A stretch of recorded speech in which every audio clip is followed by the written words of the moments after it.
So guys, I think we're getting it, right? So yesterday's leader, right?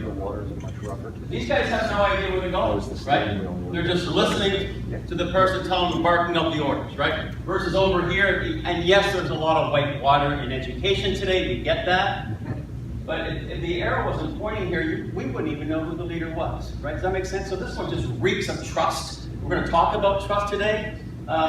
I brought this up here. This is Ford Motor Company, job description. Stand for 12 hours, follow rules. What decade do we think this was written?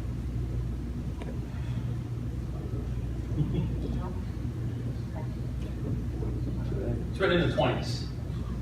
20s. Point being, there's schools that still operate this way. There's still classrooms that operate this way. Does that make sense? Right? Versus Apple's job description.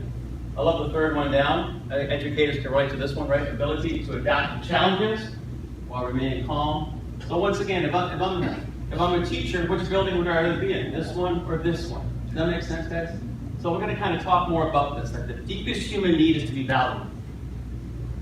This slide gets a lot of traction. Just think about this. When people do not feel valued, when they feel they're being treated as a thing, at best, we're going to get willing compliance. At best. And then it goes downhill from there. Look at the next level. Malicious obedience. Ooh, it just sounds bad. And then the people rebel and they quit. And we probably know this statistic. 70% of people do not quit their jobs, they quit their bosses. That's a fact. Right? Starting up here though, in cheerful cooperation all the way to create excitement. So once again, team here, where's the people in your team? Right? How much of their talent, are they volunteering? Trust being the core.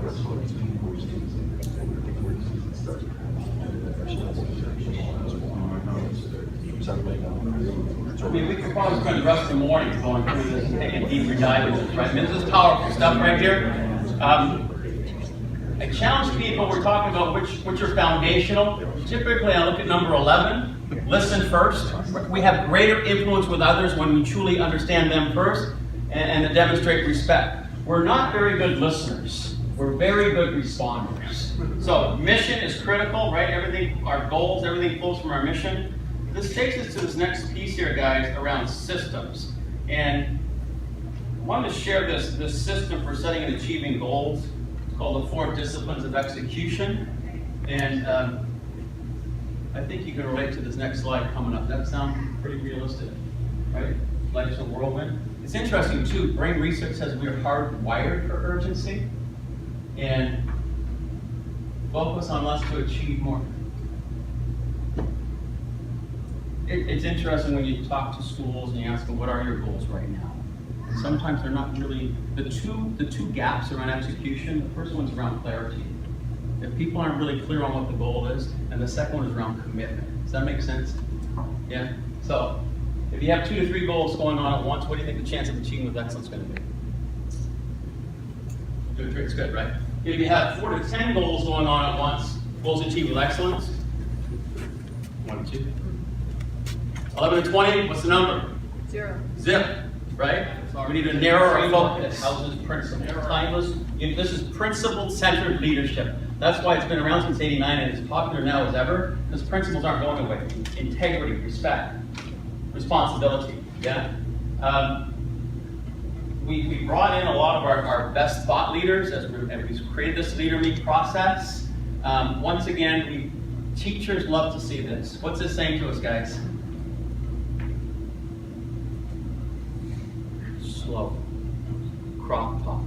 Process, not program. Programs go away. Programs fail over time. Processes endure. This is not a program to fix kids. That's not what this is. This is a leadership model that starts with every adult in the building, first of all, modeling these principles. Then we take it to the staff, and then we take it to the students, then we take it to the community. Does that make sense? But we go slow to go fast. It's not a race. It's not a destination. It's not a cookie cutter. It's going to look different. Probably in your schools, it looks different in each school. That's what we want, right? Can you just take a peek at this up here? This is the 5 core paradigms of this process. Just turn to your neighbors for a moment here. On the right are these leadership paradigms. On the left are common paradigms. Just take 1 minute with 2 minutes with your neighbor. What's jumping out at us here? You could actually use these same paradigms with your own principles. Principal's AL. Yes. Change starts with me. I always say that sounds fancy. Change starts with me. That sounds good. Yep. That sounds like leadership. Do I still believe that? Do I start blaming when I get something coming from the state or something, or do I truly believe it starts with me? Yeah? Leadership is about release, not control.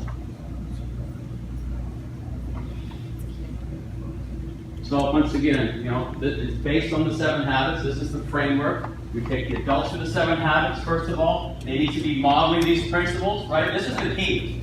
In every school I'm in, I say, guys, kids are never the issue. Kids get it. It's us, the adults in the building. How are we doing when it comes to modeling these principles? Yeah? People like this slide because this is really what we're getting at here. These are the principles that are aligned with the habits. As schools get further along in the process, it's not enough for a student to say, are you being proactive? That's okay, but now we're higher order thinking. What does it mean to be proactive? It means, am I taking responsibility? Am I accountable? You're talking about business leaders wanting to help out. Where was I? South Carolina this week, and there's Wells Fargo and Chick-fil-A, and there's Park Ridge Health. They see this as workforce development. That's why they're helping with this. Does that make sense? On the right are the opposite principles. So that's what it looks like to the little ones, K to 6. We actually have a brand new high school model. Even though we work in high school since 1999, we have a new high school model as well. Here's some of the curriculum here. I'm not going to bore you with it right now. If you're interested in the high school piece, Regina can help you out with that as well. This is a framework. And as you talk about social emotional learning, year 1, we just focus on social emotional learning here. That culture piece, right? Culture is determined by behaviors we do not confront. So we talk about this in year 1. Year 2, we get into academics, right? Leadership notebooks, students tracking their own goals, student-led conferences. It's really about empowering, releasing to the students.